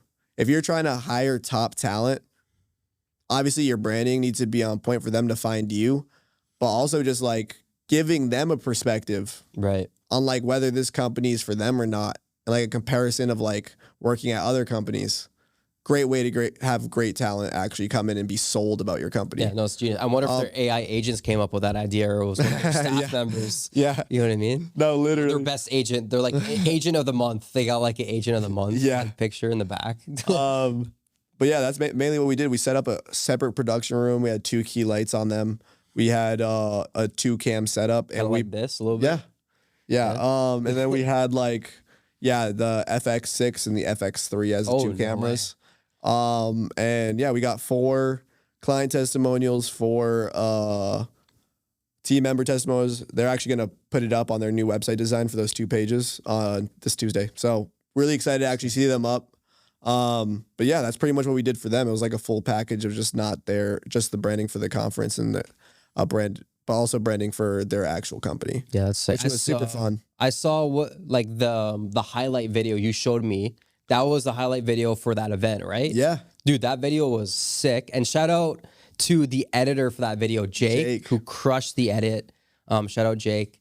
But dude, that video turned out, and the lighting. So that's another thing, because I like covered like some events, and I'm covering an event actually in Arizona next week, and like as do like different, not like as intensive event coverage as you do, like because I'll do it kind of like solo or one other person. But like when I do cover events, is like what sometimes you can't really control where it's going to be held, and sometimes the lighting is just shit, or like the lighting's not good, or it's like harsh lights, and like, you know, I'll do my best to make it look good, but there's only so much you can do to make something. Like say we were to film like in this room and it's dark, like there's only so much I can do to make the footage look good. It's honestly a bit hard. Thank God we use Sony's. Obviously, it's great in low light. Right. But with the running gun stuff, like you definitely need to adapt quickly to each space, because it's weird because you can be even just in one room. I was about to say there's a lot of different rooms you're running in and out of that completely have a different lighting, right? And you're like your lighting setups are going to be very different within your camera. But even just in one room, let's say you're doing a mastermind or you're doing a conference, like it's fully dark in the room and then the panelists have spotlights on them. So it's like obviously the lighting is perfect if you're facing it at the panelists, and then you also want crowd reactions within the edit. Right. So when you're pushing it over, all of a sudden the lighting setting is completely different. Oh yeah, and then when you're like panning from person, it's such a pain, dude. It is a pain sometimes for sure, but again, I've been mainly in the game of hiring recently, so we definitely make sure we're just hiring like the best, and all of them are vetted if we're going into a new city from somebody else that we know has worked with them. Okay. But yeah, bro, it's definitely a lot of fun. I honestly, I love the conference space so much. Yeah, no, it's a fun space. I'm looking forward to covering a mastermind next week. Hell yeah. Like a fitness mastermind, so that should be interesting. What are you guys doing for deliverables on that? For deliverables, I have the list. It's quite a few deliverables. I could pull it up. It's gonna be like a long list, but I'm pretty sure like off the top of my head. So I think it's like a 4 to 5 minute kind of like a recap video. So like a highlight video. So 75 photos for each day. For like the photos, and then there's gonna be, they want all kind of like a B-roll library. So I'm building out like a library of B-roll for like their content team for the next year. I'm pretty sure. So they can do like promos, ads, and then I think like 40 pieces of short form content. And yeah, I think that's it. So like one long video, 40 pieces of short form content, 75 photos a day, and a bunch of like B-roll, like a whole library for like their editing team. Or I don't know, we might do some edits for their promo. Will they have an in-house editing team to do it themselves? They might. I'm not sure. I'll have to like ask Haas or what their kind of plan is going forward, but we'll see like what the content. So basically just get as much content as possible. That's dope, bro. That's like the way to do it for events, dude. Right? So there's so much value being told at these conferences and masterminds, and that everyone's looking for two things when they're online: entertainment or value. Right. And they have the value part like locked in with stuff that's just already happening. You don't need a plan for it or anything. Set up a tripod, face it at the panels. Right. And all of a sudden, if you have 8 hours worth of panels, you can potentially do like hundreds of short form pieces. You know what I mean? Yeah. Because people are paying literally to listen to these conversations. Yeah. And it extends the value of the conference itself. Right. So to people in your online community to know what they can look forward to the next time. 100%. So like we touched on kind of like AI a little bit, and yeah, I wanted to touch on this a little bit more because what I'm seeing in kind of like the creative space or any business space for that matter is, first off, like the AI is not just a trend. It's really kind of like it's here. It's a powerful tool. I'm starting to leverage it as much as possible. I've got my board of directors I built out, like using ChatGPT. But yeah, because you work like in the event space, in photography space, where do you see AI going? Like, is AI going to be taking over this space? Like, are we going to be out of jobs in the video space? Like, are photographers going to be out of jobs? Is it like a tool that we can use? Like, are we just going to be more productive? Are we like, what does the future hold for us in the creative space? Yeah. So AI? So right now, like obviously, like the workflow is just 20x'd for everybody, whether it's audio being like automatically engineered by these AI solutions, or it's captions, like captioning it, whether it's like the Opus clips, the captions, like obviously you still got to cut up the story you actually want in there, but like you can put it in there in 30 seconds. You have like these great titles and subtitles and stuff like that. Haven't you noticed kind of like with Opus clips specifically, and this is the issue that I find, it's like, yeah, it's great to get like, you get 20, 40 pieces of content. You plug in your podcast with Opus clips and you get 20, 40 clips. And it's like, the issue that I'm seeing with these clips is they're all so generic and like, they're not that good. It's just not there yet, in my opinion, to be able to actually have high quality. Because whenever I am on Instagram or scrolling through social media, never, ever, ever will I ever see an Opus clip pop up in the Explore feed.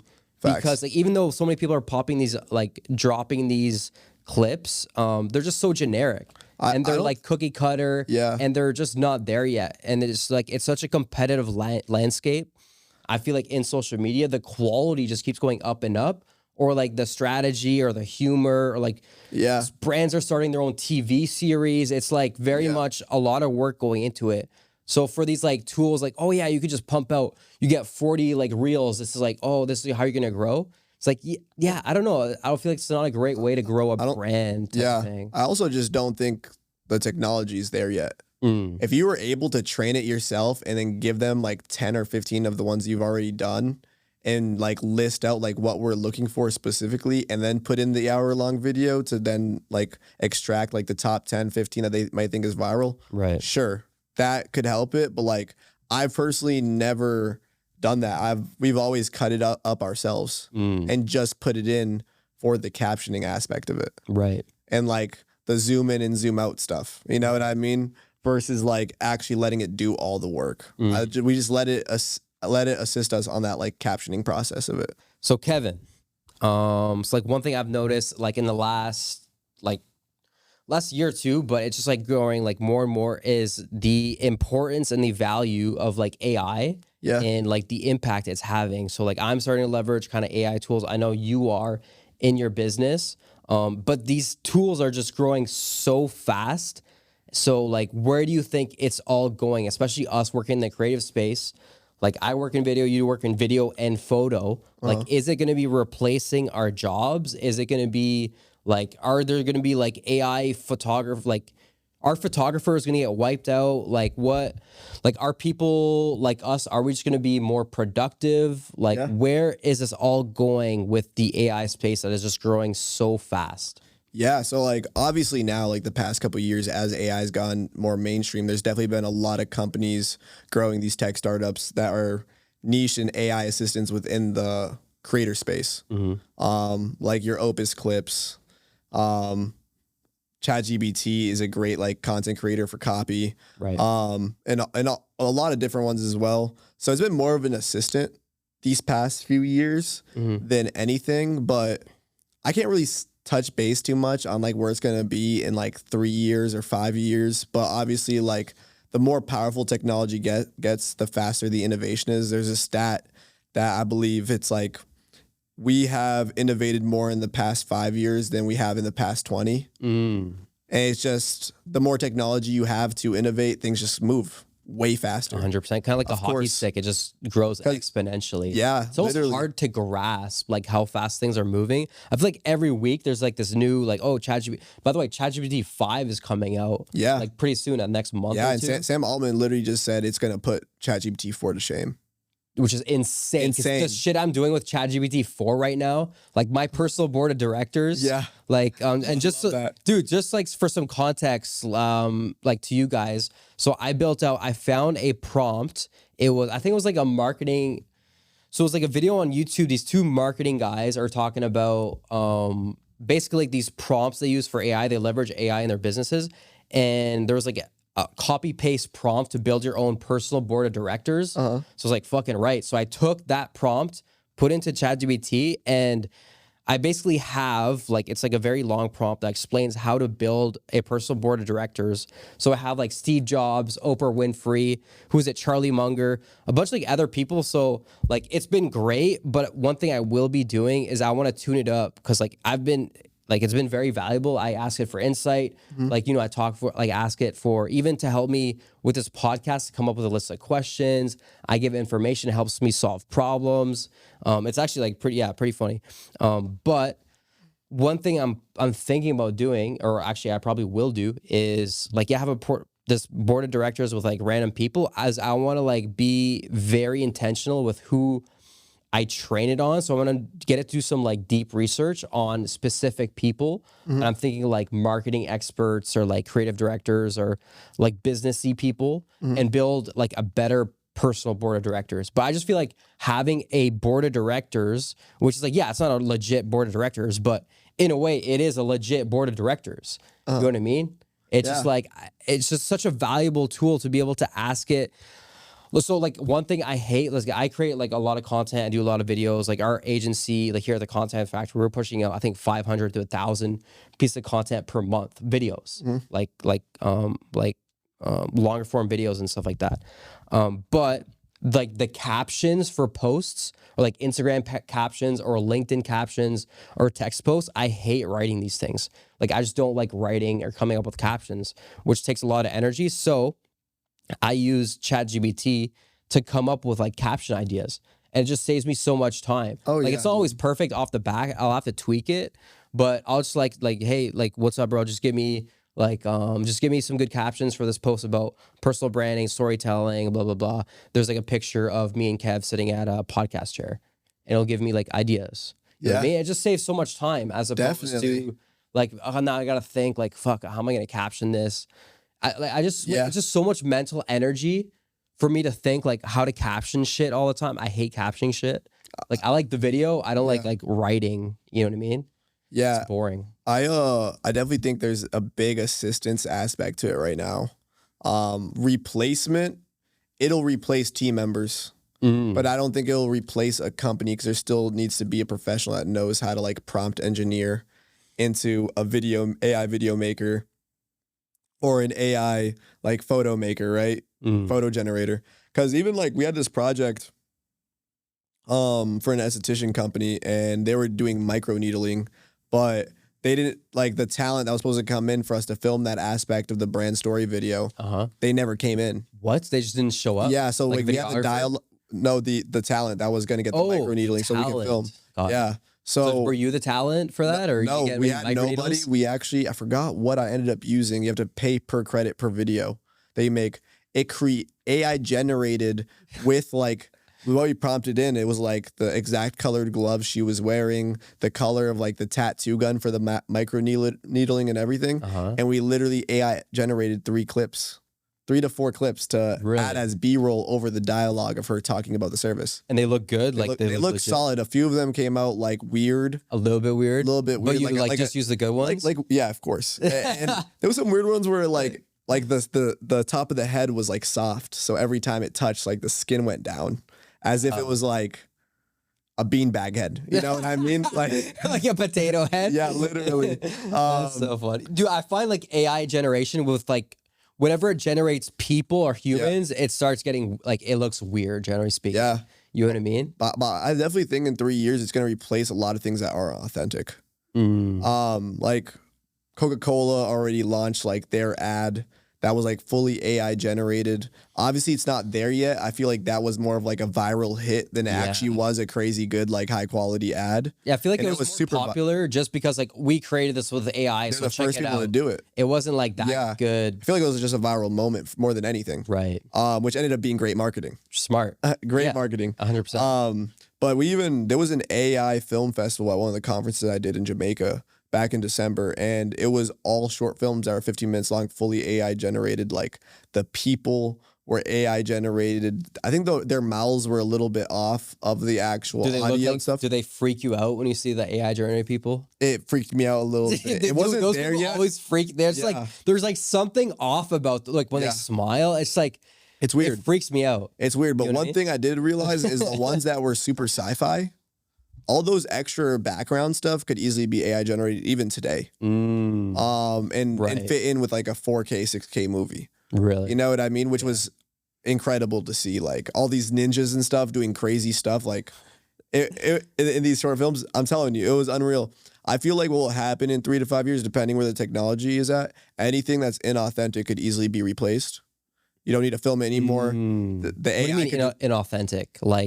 Like an ad, kind of like Coca-Cola did. That wasn't like authentic to anybody's personal story. Right. Right. UGC content. UGC 100%. I feel like products and all that whole space is going to be replaced first, especially with photo.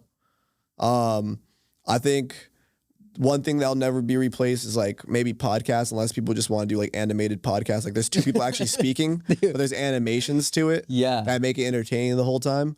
What was that one you were telling me? Like it was kind of, is it you input your voice and it'll generate 2 people talking, and there was just like animated stuff that was like had nothing to do with the pod, but it was like, let's say it was like food, and it was 2 people that were food. It was like 2 pieces of food with like a mouth and eyes on it, and it would literally like the entire 45 minutes was it like going through each of the organs, and it was just like them talking to each other, but about like business stuff. Was it like a real conversation? Real conversation. So could we turn this podcast into like, could we be like AI? They obviously had like an actual like animation team do it. Oh, got it. Like this was like 5 years ago. That'd be pretty cool if we could like turn us into like We probably could. If we wanted to. We probably could right now it's just too long. Like for an hour podcast, usually the generation models, like you have 10 seconds. Yeah. You know what I mean? Yeah, things are just not there yet. I think a lot of things with ads are going to be replaced. There's going to be a point where like headshots are going to be fully replaced. Like these candid photos in the office are going to. You think so? Headshots for sure. That's the first jump for sure. Like the product space, it's already been replaced. Like pretty much. You still need somebody in the company, which is what I'm about to touch up on, in the company that like knows how to prompt AI to begin with. Like so you need like a prompt, not like a prompt engineer, but kind of like to your point. Yeah. It's important, I feel like, for anyone, like anyone listening. Understand how to use it. It's understand how to use it and just start using it. Like what I found for myself to become better at using it is just by actually using it. Yeah. You know what I mean? And the more I use it, and more I talk to people that use it, like I always try to ask for advice with people that use it a lot or like actually work with it.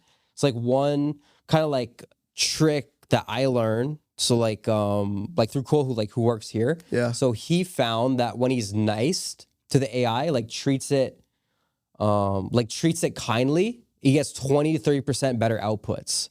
So it's makes sense. And dude, he's using it on a daily basis. So if there's anyone that knows, it would be him. So I started doing it. I started like board of directors, like, hey, what's up, bro? Like, I'm just like, try being nice to it. Or like, oh, like I appreciate the work you did today. And I have noticed the outputs are better. You know what I mean? Which is kind of like, there's a logic to it. And it does feel weird. Like I'm like talking to AI like it's my bro. Like quick small talk before you actually ask the question. 100%. But like, it's actually funny sometimes. Like it'd be funny. It's like crazy. Definitely, man. But it's like things like that. I think it's important that we all start kind of like, whether we like it or not. Implementing it in our spaces, especially for our workflows, 100%. And like, we've already looked at other competitors. And like a lot of them for the headshot space, like they have packages where like everyone there's a guide, everyone in the office takes a picture with their phones and sends it to them and they'll generate the AI headshot for them and like edit it beforehand and stuff like that. So isn't shit like that scary though? I don't think the AI headshots are there yet. It looks inauthentic and people already see it, but there's going to be a time where things look much sharper. In like how long? In like a year for headshots, a year or two. That's crazy. For sure. And like, you actually think like when the corporate headshot, the AI version of headshots are that good? Is it legit? Like, it's not that good yet, but I think in a year it could look a lot more authentic. Like you can tell when someone has an AI headshot or not, for sure. Like every time.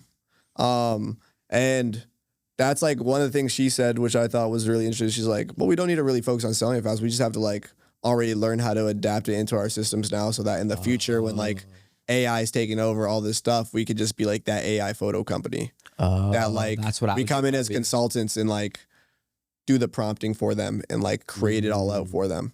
Right. That's smart. I think that is the play. Yeah. From my perspective. And just like adapt to the space a bit more, which is like, I thought was like a really smart perspective. Right. But also like with Red Waves, I just think you'll never be able to replace events. Like the videos we're doing there, the testimonial videos, all these kind of authentic things where you're really getting a story from a person, it's never going to get replaced. Like maybe the part of it being edited for sure could be fully replaced and an AI creating the narrative, which is really hard for where it's at right now. Like to create a narrative, you need like a human being to do that. And like just putting in the assets in there as well, whether it's like the name, role and company title coming in and like the opener and like the actual logos.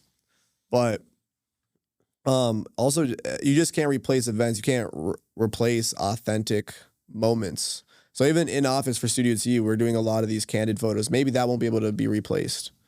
If they actually want like team members' faces on it, right, to show like how real the company is, right?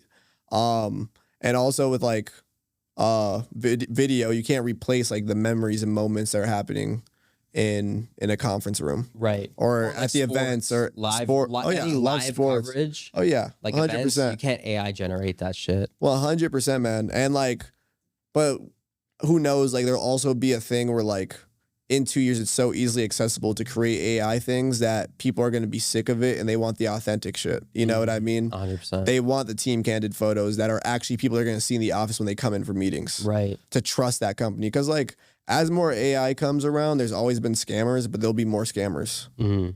So like the authenticity, there's going to be so many people like fucked over by certain agencies and all this stuff, that they're going to want things to be as authentic as possible from each of the companies they work with. I think it's going to beat it out. Another thing that's going to impact the space is when anyone and everyone can generate these like whatever high quality corporate headshots or AI like video content, and everyone's doing it. The value of that content to me will just diminish and diminish, because if everyone can like produce a high quality like AI generated podcast that they didn't even speak, like it's not even them actually talking, then like what's the value? Like maybe some people listen to it like entertainment wise, but I just feel like the value of that content, like when there's such a high volume of it, it just saturates the market, and people like, even those like, so I think a good example of this is, I don't know if you've seen those kind of like AI generated like Neopets or avatars that everyone's generating of themselves, like with a title and like a name. But like, dude, everyone just generating like a version of themselves using AI. And it's like, definitely. It doesn't, like when I see this pop up on my feed, it's like, dude, this is not creative. Like you're just, you're inputting, like you're giving your picture to ChatGPT and following a trend. And like the first 2 or 3 of these I saw like, oh, that's pretty cool. But now everyone's just doing it. It's like, dude, every time I see that, I just scroll past it right away. It's not interesting. Yeah. You know what I mean? You're just like plug and play. So I feel like a lot of that, like even though it's high quality AI content, when everyone's doing high quality AI content, the value of it just starts to drop. I feel like people are going to crave that authentic, that real content. Real storytelling. I think it's just going to flourish. You know what I mean? Definitely 100%. We're already seeing that now. The second ChatGPT came out, all of a sudden everyone's a LinkedIn writer. You know what I mean? A thought leader. Everyone's a thought leader. Everyone's doing like those, like the first 2 sentences, like if you like, here's 60 ways like you can make 10,000. And ChatGPT can make that easily for you. And the second that was a thing for everybody, now all of a sudden like everybody actually needs like a story, or it's not gonna get any likes. Right. Like, you're gonna talk about like these are like 3 ways or whatever, but maybe there's a story. I'm pretty sure like every post I've ever made, there's like a story aspect, and then there's like a problem, but like in a personal experience way at the project we're at. And then so like we're introducing the problem through a personal experience, a story, and then towards the end of like the post, it's just actually like, these are the things we learned. These are the things. The takeaways. These are the takeaways. These are the things you could implement as well that we did on this project after already giving the full story. Right. And those are the things that actually hit. If you post today and you're somebody who averages 20 to 30 likes a post, like we're talking about like smaller creators, obviously. Yeah. Like us, like me. Yeah. Like us. Exactly, man. So something like that is like 20 to 30 a post. You're literally go post like, these are the ways that are obviously AI generated. You're only gonna get like 4 or 3 posts on it, you know? 100%. I mean, likes on it. So yeah, it's all gonna come down to like, I think it's gonna be so oversaturated. People are gonna crave the authenticity. It's already happening with the oversaturation of post itself. But I mean like the look and the visual aspect of it, where it's all like generated by AI, like people are just going to trust more people who are authentic and just like 100%. Still film themselves. I do think like there's a huge opportunity for the people that are creative or people to really leverage these AI tools to not just generate kind of like an AI, like a ChatGPT Neopet version of themselves, because that's just like everyone's doing it. But if you do have that kind of like creativity, we have this opportunity to like really push your own creativity. So like make your own version of something, or just leverage these AI tools to really expand on your creativity, to build something, to make something that is unique, but using AI to do it so that you kind of stick out. Because that's one thing that I'm realizing is like a lot of people, and like I don't think there's anything wrong with it. Like I'll hop on trends, like sometimes like kind of like trend hopping. Like I don't know, I try not to do it like too much, but like everyone's just copying each other on social media. They'll find a format that works and they'll just do it. And then it's like, yeah, maybe you'll get views, but like I just feel like you're also just kind of like you're not really sticking out. Because if everyone's doing that same trend, like your brand's gonna be forgotten because there's nothing special about you. Like you can do that same trend, but at least make it unique, like make it your own, offer like your own fresh perspective. And this way you'll actually stick out. Because if you're just like dropping the same exact format or template, like plug and play from ChatGPT.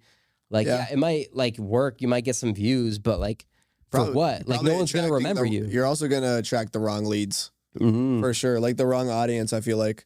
Cause like you can go and you can make some like funny, like trendy video and it's just like nobody's really there for you. They're there for a funny trend you hopped on versus like creating something authentic and like, man, followers don't really matter. I feel like if you're going and you're posting only stuff about content, only stuff about storytelling and like giving real value on that aspect, you're probably, even if it's just 2,000 followers, it's 2,000 people that, you know, are actually trying to learn how to implement it in their own business, which the outcome is literally trusting you on your knowledge to reach out and get you to come and film for them. Which is extremely valuable. Extremely valuable. Like, yeah, you don't need, I agree. You don't need like a big following. Like the numbers don't matter anymore. I have this buddy who has a marketing agency and he posts like 5 times a week.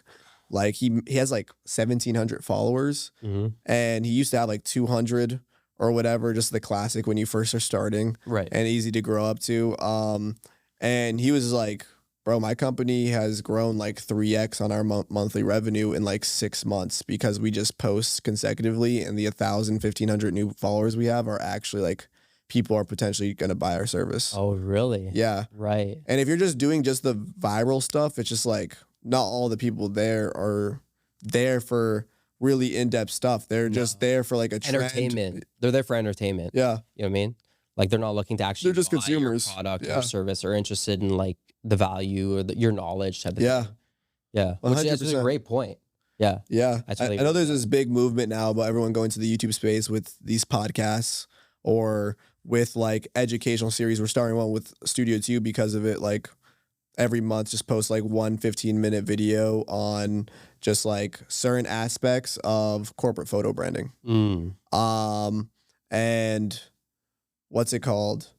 It's just the obvious. Anybody who's going to watch a full video and investing 15 minutes, 20 minutes to an hour of their time, they're actually there because they're a lot more serious about it than somebody who may come across something viral on their explore page for like 15 to 60 seconds. 100%. You know what I mean? Yeah.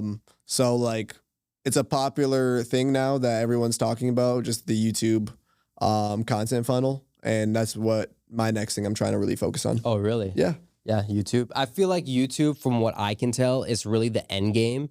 I feel like it's the new Hollywood, like all the most popular, like the big celebrities. That's where all the money is going because that's where the most eyeballs are. Yeah. That's where the most, like when you think about ad revenue potential is.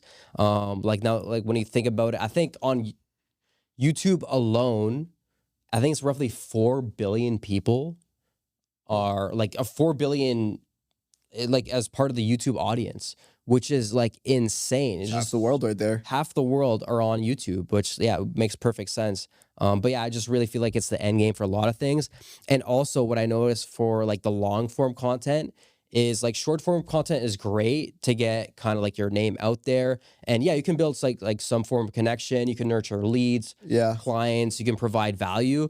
But with long form content, what I'm seeing and what I'm seeing people that are successful in the space is the connections that they're building with their audiences. It's almost like they know each other. It's almost like it's the best way to kind of like, not the best way, but it's a great way to build a brand and to form a very deep connection. And when you have that kind of like brand built through long form content and people like really kind of like know you very well, they trust you very well because people buy things from, they know, like, and trust.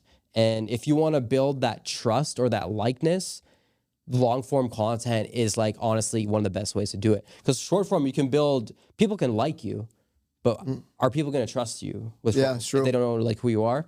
So yeah, it's definitely makes sense way to get to know someone type of thing. Yeah. So I just feel like it's the end game for a lot of things.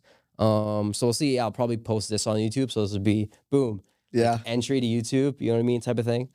But yeah, I'm totally with you on like focusing on YouTube at some point. Definitely, man. You know what I mean? So I look forward to catching up. Dude, you gotta post your vlog gonna be on YouTube or what? I may not do the vlog. I think I'm gonna do like short form content. Like short form content from the stuff I edited. Damn it, dude. I'm just kidding. Yeah, it's hard for me to get over the hump a bit about posting a vlog. So what? Okay, so what is it? I know, like we talked about this a little bit before, but what is it about filming long form content or like that vlog style running gun YouTube content that like it's just you're not crazy about it? I know I'm gonna say this and it's gonna be kind of controversial because like starting to post content is going over the fear of just being cringe a little bit. I don't mind the short form. I don't mind the long form podcasting. Mm-hmm. Just me vlogging and how I was vlogging, I didn't mind at the time. Right. But like now that I'm single, honestly, I just don't want like to be vlogging very cringe shit and posting it.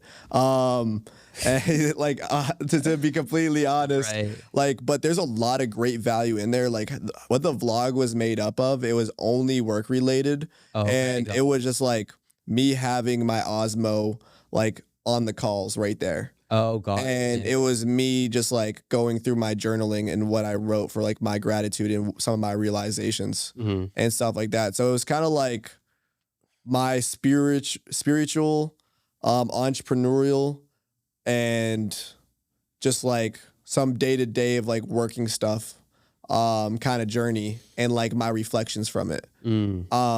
It wasn't me like partying or anything like that involved, you know. It was like rave vlogs. No rave vlogs, none of that. So hikes for sure, like on a nice, beautiful hike and stuff like that, definitely incorporated it. But it was mainly that. It was like me at shoots as well, BTS. Right. So it was a mixture of me talking to the camera and then like mixed in with stuff I could easily cut out to make like 1 minute like short form reels that were just like B-roll like cut up stuff that looked really aesthetic. And the whole reason I even did the vlog to begin with is because like if I push myself to do a 20-30 minute vlog, you know, once a month, then at the end of the day I can cut out 20 pieces of content if I formulate it in this way. Right. And easily like keep up with like short form personal branding stuff on Instagram or 100%. LinkedIn. And that was the beauty of it. So now that I already have 1.5 edited, I can easily pull out like 30, 40 pieces of content from there anyways, and just stop sitting down to do the full vlogs and just do the short form pieces. That's smart. Yeah, it's a great way to get like that short form content. Well, Kev, I think, we covered a lot of topics today, like a lot of, very great conversation. So yeah, I just want to thank you for joining me. First guest on my podcast, Kevin Fagundes. Yeah, thank you so much for joining me for this conversation, man. Most definitely, dude. Thank you for having me. We had a great time today. Dude, honestly, a little bit less nerve-wracking than I thought. I also just think because we're friends, it's just much easier and conversational for like us to be on this together. It was very like low pressure, but yeah, man, I had a great time. We had some great talks. Yeah, 100%. Yeah, this flowed great. Flowed like amazing, dude. 100%. Amazing, dude. And we touched on like all this, like a lot of the good subjects, your story. Yeah. So yeah, this went for the first one. Hell yeah. Unreal. And if anyone's looking for any conference branding or any branding for their company, video and photo, definitely reach out to Red Waves Media or reach out to me. I'll be tagged into this. And if any company is looking for headshots or founders are looking for headshots or any corporate photo branding at conferences or anything like that, yeah, reach out, Studio to you. Go on the website. Yeah. Well, I'll add the links in. So yeah, you want to just send me the links? I'll add all your links in the description. But yeah, if you guys are looking for like exactly that, just the links will be provided. Where else can people find you on like social media? You're on LinkedIn, Instagram. Yeah. So by Kevin Fagundes on Instagram is my personal Instagram account. All my companies are in my bio. And on LinkedIn, Kevin Fagundes. I use LinkedIn much more than my Instagram. No, so let's go, dude. LinkedIn's hard, dude. Yeah, bro. Dude.